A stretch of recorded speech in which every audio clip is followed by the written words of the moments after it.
প্ৰথমতে চাওক ফ্ৰেণ্ডসকল আপোনালোকে মোৰ হাতত দেখিবলৈ পাইছে অৰুণোদয় 3.0 ফৰ্মখন আপোনালোকে নিশ্চয় দেখিবলৈ পাইছে এপ্লিকেশ্যন ফৰ্ম আৰু ৰেচন কাৰ্ড থকা প্ৰত্যেকটো পৰিয়ালে কিন্তু এনেকুৱাকৈ এখন ফৰ্ম লাভ কৰিব আৰু এই ফৰ্মটোৰ জৰিয়তে কিন্তু ফেব্ৰুৱাৰী 20 তাৰিখে আপোনালোকে একেলগে 8,000 টকা লাভ কৰিব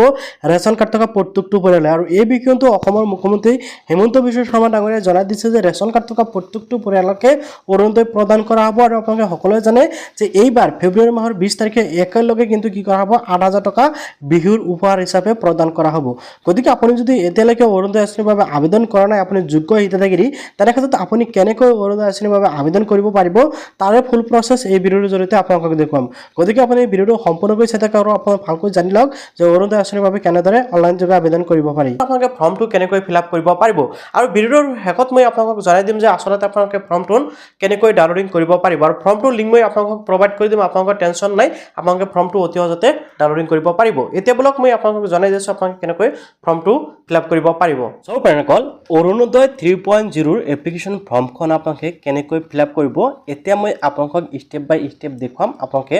ভিডিঅ'টো সম্পূৰ্ণকৈ চাব লগতে যদি আপোনালোকৰ এই ফৰ্মখন প্ৰয়োজন হয় তেনে ক্ষেত্ৰত নিশ্চয় ভিডিঅ'টোৰ কমেণ্টত জনাই দিব আৰু ভিডিঅ'টোৰ শেষত মই আপোনালোকক জনাম যে আপোনালোকে ফৰ্মটো কেনেকৈ লাভ কৰিব বা ক'ত পাব এতিয়া চাওক ফৰ্মখন আপোনালোকে কেনেকৈ ফিল আপ কৰিব লাগিব প্ৰথমতে আপোনালোকে ওপৰৰ ফালে দেখিবলৈ পাব এপ্লিকেশ্যন ফৰ্ম অৰুণোদয় 3.0 আৰু আপোনালোকে কিন্তু এইখন ফৰ্ম ফিল আপ কৰিবলৈ পোনপ্ৰথমতে আপোনালোকৰ এখন পাছপোৰ্ট সাইজৰ ফটো প্ৰয়োজন হ'ব ঠিক আছে আপোনালোকে এইখন ফৰ্ম এই ফৰ্মত ফটোখন লগাই ল'ব পোনপ্ৰথমতে অৰ্থাৎ যোনজন ব্যক্তিৰ বাবে এপ্লিকেশ্যন কৰিব সেইজন ব্যক্তিৰ ফটো আপোনালোকে ইয়াতে লগাব লাগিব তো ইয়াতে চাওক প্ৰথম যেটো কুৱেশ্যন বা প্ৰথম যেটো কলম ইয়াতে আছে সোধা হৈছে are you an existing beneficiary under Orunodoi scheme so আপুনি যদি আগৰ পৰা অৰুণোদয় আঁচনিৰ টকা পাই আছে তেনে ক্ষেত্ৰত আপুনি ইউজ কৰিব অন্যথা কিন্তু আপোনালোকে নো টিক কৰি দিব ইয়াতে আপোনালোকে বাগজ যি খালী বাগজ দেখিব আছে ইয়াতে আপোনালোকে দিব লাগিব তাৰপিছত ইয়াতে সোধা হৈছে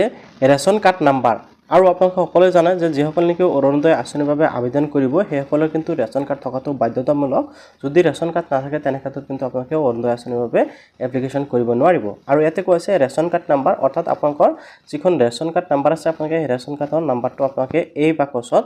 বহাই দিব যি বাকচ দেখিবলৈ পাইছে তাৰপিছত ইজিলি আপোনালোকে দেখিবলৈ পাইছে আপোনালোকৰ ডিষ্ট্ৰিক্ট নেম আপোনালোকে ডিষ্ট্ৰিক্টৰ নেমটো দিব লাগিব তাৰপিছত ইয়াতে দেখিবলৈ পাইছে এলএচি নেম আপোনালোকে বিধানসভা সমষ্টিৰ নেমটো দি দিব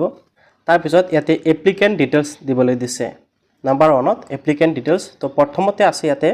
এপ্লিকেণ্ট অৰ্থাৎ যোনজন মানুহৰ বাবে আপোনালোকে এপ্লাই কৰিব সেইজন মানুহৰ প্ৰথম নেম দিব লাগিব প্ৰথম বাকচত আপোনালোকে কেপিটেল লেটাৰত এটা এটাকৈ লিখিব লাগিব ওকে তাৰপিছত ইয়াতে দেখিবলৈ আছে মিডিল নেম আপোনালোকৰ যদি মিডিল নেম আছে দিব অন্যথা নিদিলেও হ'ব তাৰপিছত ইয়াতে আছে লাষ্ট নেমটো আপোনালোকে 3 নম্বৰ বাকচত বহাব লাগিব এতিয়া হৈ গৈছে care of oblique wife of oblique daughter of আপোনালোকে যেটো বাকচ দেখিবলৈ পাইছে care of oblique daughter of অৰ্থাৎ সিও অৰ ডব্লিউ অৰ ডিও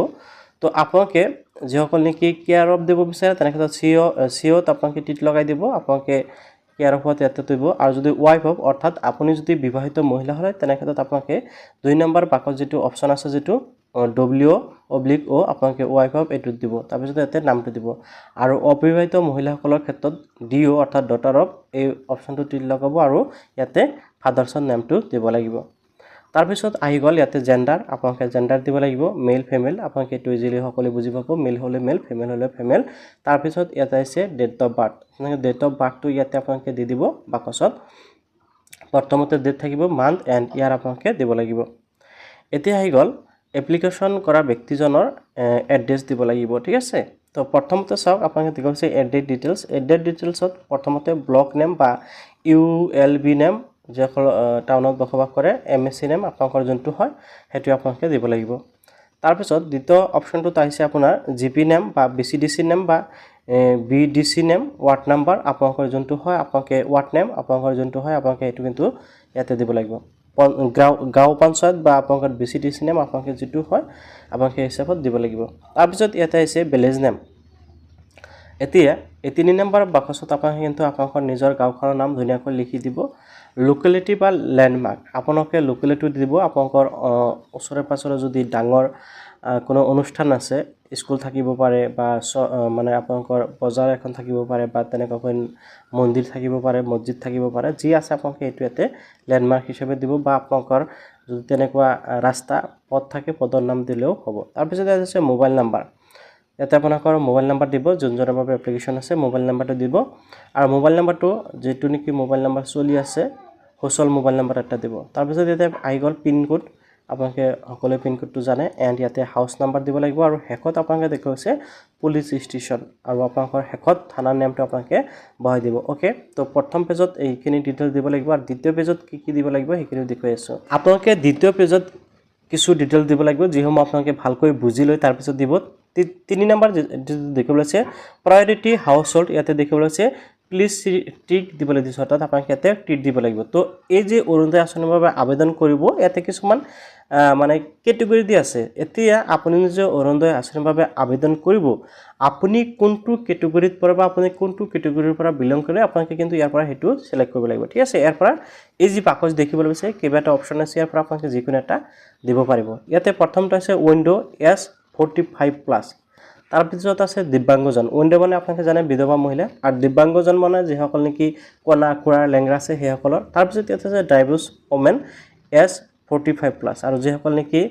ডাইভৰ্চ হোৱা মহিলা আছে সেইসকলৰ 3 নম্বৰ অপশ্যন। তাৰপিছত আছে ওমেন AAY বেনিফিচাৰী, অৰ্থাৎ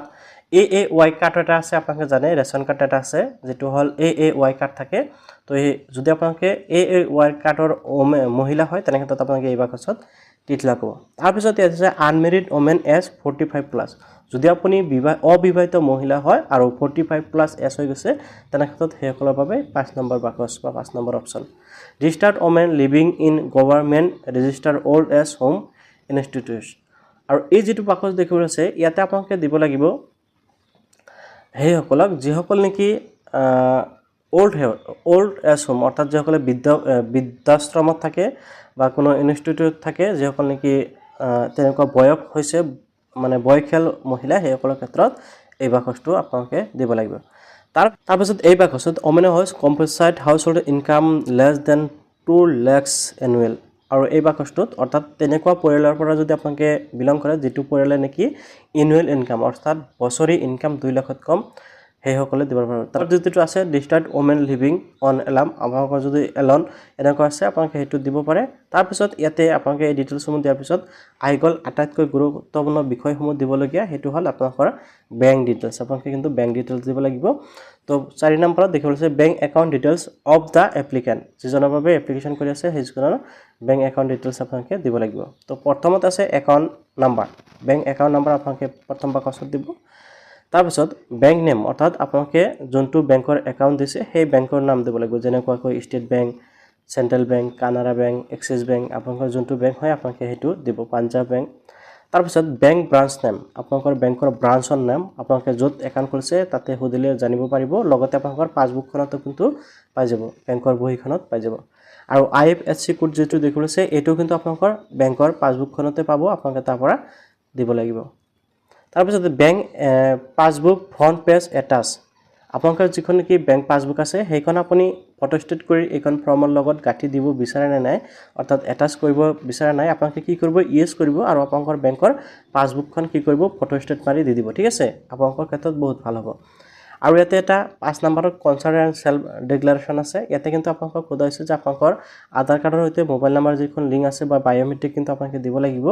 তো এইটো পিছত ল'ব। ইয়াতে চাওক মাই আধাৰ নাম্বাৰ ইজ, ইয়াতে এই যি বাকচ দেখিবলৈ পাইছে ইয়াতে কিন্তু আপোনালোকে আধাৰ কাৰ্ডৰ নাম্বাৰ দিব লাগিব। তাৰপিছত ইয়াতে দ্বিতীয় নম্বৰ আৰু এটা কনচাৰ্ট আছে য'ত কৈছে আপুনি এজন ভোটাৰ হয় নে নহয়, আপোনালোকৰ ভোটাৰ ID কাৰ্ডখনো লাগিব। আৰু মাই ইপিক নাম্বাৰ, অৰ্থাৎ আপোনালোকৰ ভোটাৰ ID কাৰ্ডৰ নাম্বাৰ এই যিটো দেখিবলৈ পাইছে